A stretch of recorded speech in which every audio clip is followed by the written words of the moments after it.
Hi folks, how's it going? So on my previous video, which I posted a little bit earlier on today to Oliver Queen regarding Subpatches, a few of you guys are wanting to know how to program it. So I'm just going to do a quick recap and then we'll build a patch together. So how I've got this set out, as I said before, is I have four main presets, which are my four main sounds: clean, overdrive, my rhythm, and my lead. And within these presets up here are the programmable subpatches. So this would be my patch number 1, 2, 3, 4, and then 5. And I'll show you how we're going to unlock the 5th one, because at first glance you would think you would only have 4 subpatches, but this one is actually its own patch. So you've got this plus 4 subpatches, to put it in simple terms. But it's not obvious how to do that, which is what we're going to get into in a moment. But what I've got here, so my main clean sound, and we'll go through the signal chain. So, well, what actually I have on my board is the guitar goes direct into a Digitech drop pedal for tuning purposes. And then into a Mark Tremonti Morley power wah, and then into the GE300 and out of the GE300 stereo. And then in the effects loop, I have a TC Electronics Spark booster, and that is basically what this little fella here is doing, is toggling the effects loop on and off. So what I can essentially do is boost any one of these at any given time, should it need a bit of a lift in the mix. Which is very handy, because otherwise then you'd have to, you'd have to build another preset and you'd have to copy the other one over and then say that was a replication of the one before it, but with just louder volume on it. So, that kind of just saves that faff. Anywho, so main clean sound, we'll just run through this quick and I'll give you some examples of what a subpatch can do for you and how easy it can actually make your life. So here, my main clean sound, chorus, delay, reverb, and say I wanted to turn on the auto wah and some compression and turn the chorus and the delay off. Obviously that's a lot of tap dancing around on switches, but the subpatch is literally that. Oh, and we'll turn the EQ on as well. And that's that. You don't have to press all these buttons like you would, say, if you had individual stomp boxes, which is another way to set this board up, but that's a whole completely different video. So yeah, it just makes life a lot easier. And again here, so I'm back on my main clean sound. If I wanted to go to here, I've turned on a little bit of overdrive and a little bit of compression as well. And it just means that I don't have to then go and turn the chorus and the delay off and then go and turn the overdrive and the compression on individually, because you're just forever going like this. So we're going to have a look at how to do that. Let's go and find a patch that we don't need.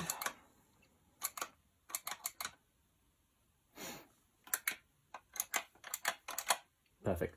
So as you can see here, when we went into this bank, you can see that all of these were already on, which is fine.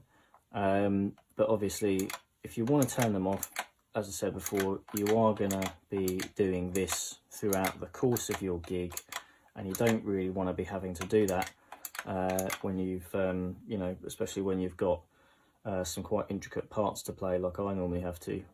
So you want this to be as stress-free as possible, so you can concentrate on what you're playing and obviously interact with the crowd as well, which is another important thing. But so what we're going to do, before you make your subpatch, you need to go in to, so we're already here. This is essentially patch number 1. We're going to go to Control, and we're going to select our patch number 2 first of all, which will be this one. Okay, you're going to select your function Oh, and you're going to put that as Subpatch, and I'm just going to change that to red because I like red, and then we're going to save it, and we'll just keep it as chorus clean for the sake of the video. So you'll now notice that this comes on, but it's not actually doing anything. So what we want to do is, before you do anything with this, you want to turn this off, which means you are still on patch number 1. You want to program patch number 1 first. So let's go, and before we do that, actually, what I would recommend is, if you go, so we've got delay and reverb on and off here. I would select these functions just as NA for the time being, and that just stops any confusion a little bit later on down the line. Okay, so those lights are now on, so we'll just go back in on here again and just turn these LEDs off. So we are now solely working with these two. Okay, so just going back to this again, you can see this isn't doing anything. Turn that off. We're programming this patch here, which, like I say, is number 1. So we're going to want, let's say, reverb, delay, and we'll have some of the effect A and some compression. So save that, and these are all now engaged on patch number 1. Patch number 2, if we go to this now, is a clean slate.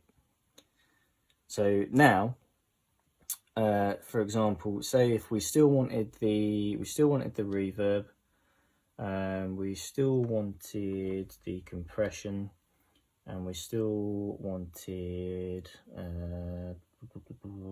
tell you what, let's go and put some overdrive on. We'll put effect B on, and we'll put some noise suppression on. Save. Okay, so now we are switching with the switch 1 button between those 2 presets.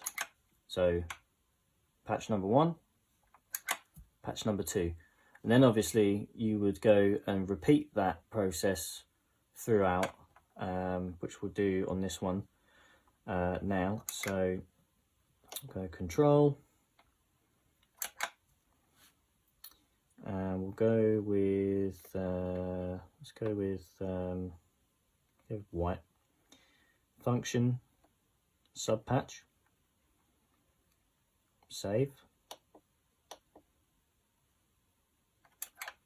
Now what you will notice is, now when we are on number 1, on number 3, the one that we've just turned on, it has basically replicated what was in the original patch. So when you see that come on, don't panic, don't worry. All you got to do is just select this one which you've just turned on as a sub patch, and you can go in and you can go and program how you want it. Save that, and you're back there again.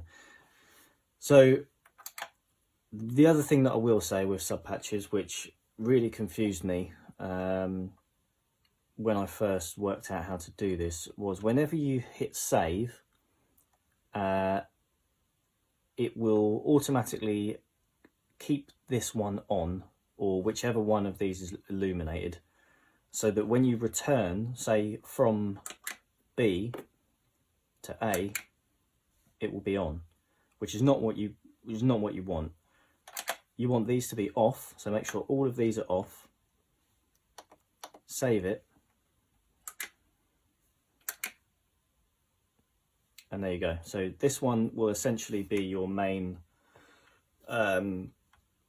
preset.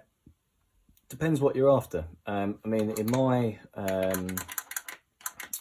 my usual setup, for example, on my main rhythm channel, I have this set as my main, and then all of these are kind of just like little bespoke sounds, if you know what I mean. So if I want to kick in a bit of chorus, you just simply turn that on.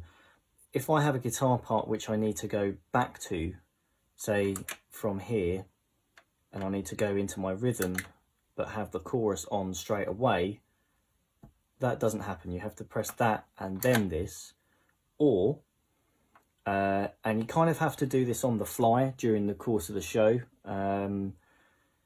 If, like me, you don't want to be tapping on everything. So if you do want to go from one patch to another patch, but with a specific sub patch on, click it, save it. So then when you go from here, so you can see my overdrive here now is saved with the flanger on. I don't want that. So I'll go from here to here, and the chorus will be on. So you don't have to go from there and then turn it on, it's already on. Of course you can turn it off, hit save again, and it will go back to normal, and you just have to turn it on manually.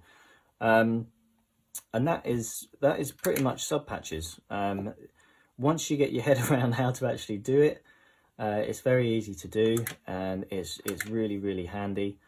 The only one that I haven't done this on yet is my lead, because I'm still, I mean, I'll be honest, I haven't had the GE300 for that long. I've probably had it just over 2.5 weeks now, but I love it. I used to use a G system, and it pretty much does everything that I want it to do, especially with the discovery of the extra patch now. Has made my life a hell of a lot easier. There are a few things that I'm still yet to work out, and there's still a few questions on what can be done, but that'll be another thread which I'll open up to you guys and see what you guys say. But overall, I'm really happy with it. A lot of guys have slated it, and I've read mixed reviews, but I've not had anything go bad with this at all. All the sounds in there are great. I think anyone that says that they can't get a good sound out of this probably doesn't know, or doesn't have the know-how or the experience with these kind of things, and probably needs to read into stuff a little bit more on how to actually, because I mean, these really in-depth pieces of gear, you know, they're not, they've come a long way since the first sort of modelers and that sort of thing came out. So you know, they're certainly complicated, but certainly the sub patch thing that Mooer put on here is a great idea, and I'm really glad they did that, because that was a selling point for me, because of how I like to run things. But that is the sub patch, guys, and how to program and the benefits of them. Hope you enjoyed that. Hope everything's clear. And if it isn't, give me a shout, send me a friend request, drop me a message, and I'll be more than happy to go through things with you. Cheers.